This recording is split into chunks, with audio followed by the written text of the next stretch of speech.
Interest rates are up again. What does that mean for mortgages and the housing market? Let's get into it.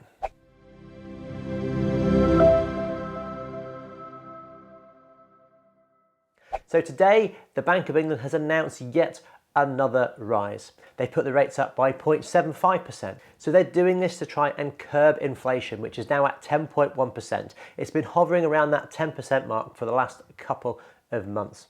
So what the Bank of England are trying to do is to discourage people from spending so that it encourages suppliers to put their prices down, and then that curbs inflation. The issue is that the Bank of England have very little say over some of the issues that we have when it comes to the supply of food, energy, fuel. That's still being dictated to by pretty much a dictator in the other side of Europe.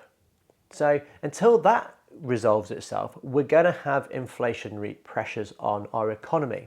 And the other thing which is happening is that it looks like we might be in a recession. And in a recession, the interest rates need to go down. So what on earth should the Bank of England be doing? Should they put them up to curb inflation, or should they bring them down to encourage growth? They've got a huge dilemma on their hands. There is no right, there is no wrong, and everyone is going to slate them regardless of what it is that they do. So the issue for the housing market is that when they put interest rates up, that means that the interest on your mortgage is likely to go up too. Or is it? So the last couple of months we've had some uncertain times. We've had Liz Truss and Kwasi Kwarteng, the so-called Trussonomics, which have been proven not to work. It really spooked the markets. So there's been a lot of fear and uncertainty priced in for the last couple of months. So that means the interbank rate, which is the rate at which banks lend to each other, that shot up massively, which has put interest rates for buy-to-let mortgages and HMO mortgages at well over 5%, even up to 8% for some commercial HMO mortgages, which is huge.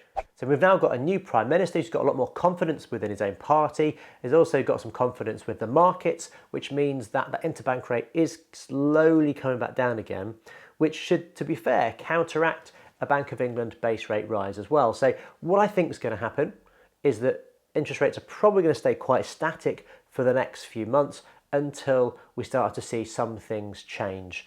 Either inflation come down, or we go into a recession and interest rates come down.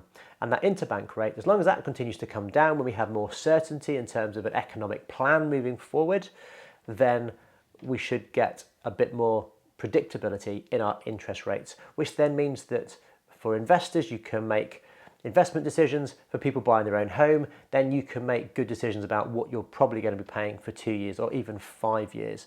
And at least then you know and you can plan. So when you've got certainty, then people can make some clear decisions. But there are going to be some people who are going to be stuck with interest rates a lot higher than they've expected when they come to the end of their fixed periods.